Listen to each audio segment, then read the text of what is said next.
Hi, I'm Hub Arkush, along with Pro Football Weekly Associate Editor Arthur Arkush. We focused one of our training camp opening reports on Arthur's beat in the AFC South here with the Indianapolis Colts. And you know, Arthur, there's probably not a team in the NFL with less pressure on it or with more work to do as they head into training camp. Talk about some of the new faces who figure to make a difference. Well, they're pretty much all new faces. 50 out of 90 players on this roster were not here last season, so that's remarkable in and of itself.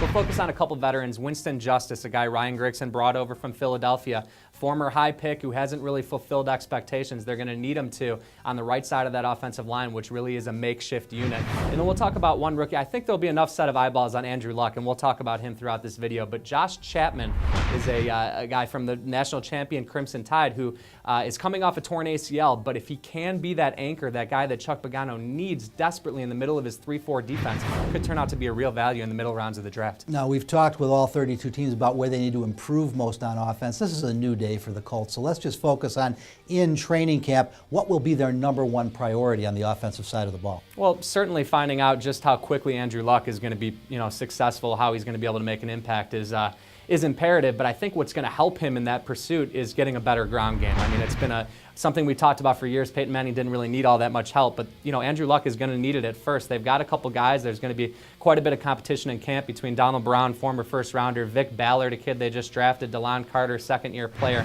So I think sort of sorting out the loaded backfield and figuring out who's going to get carries to help a young quarterback is going to be essential. Defensively, Chuck Pagano, rookie head coach, is a defensive coordinator, and a lot of people shocked that they're going to spend $40 million this year on Dwight Freeney and Robert Mathis. So beyond their 2 legitimate Pro Bowlers, where do they focus on the defense? Well, there's holes everywhere. We got to be honest. There's very few set in stone positions. You talked about a couple of them, and even those are guys transitioning to outside linebacker after years of being Pro Bowl defensive ends. But I think on the back end, what got Bill Polian in trouble as much as anything, other than not having a backup plan for Peyton Manning, was just the poor personnel at cornerback. So they're set on the right side with Gerard Powers. They got about 3 or 4 guys who are going to vie for the job opposite him, and they need to sort that out and figure out what the rotation is going to be. Again, a ton of young faces here, but what about young players, young veterans who figure to get better and improve this ball club? Well, I think that continuing the theme of helping out Andrew Luck, certainly his blindside protector, Anthony Costanzo, first-round pick last year, showed his toughness last year, but definitely took his lumps as well. They need him to show some real improvement in year 2. You'll remember he's obviously not part of the Grigson-Pagano regime. And then Kevin Thomas is one of the guys who's going to be in the mix at cornerback to start opposite Gerard Powers.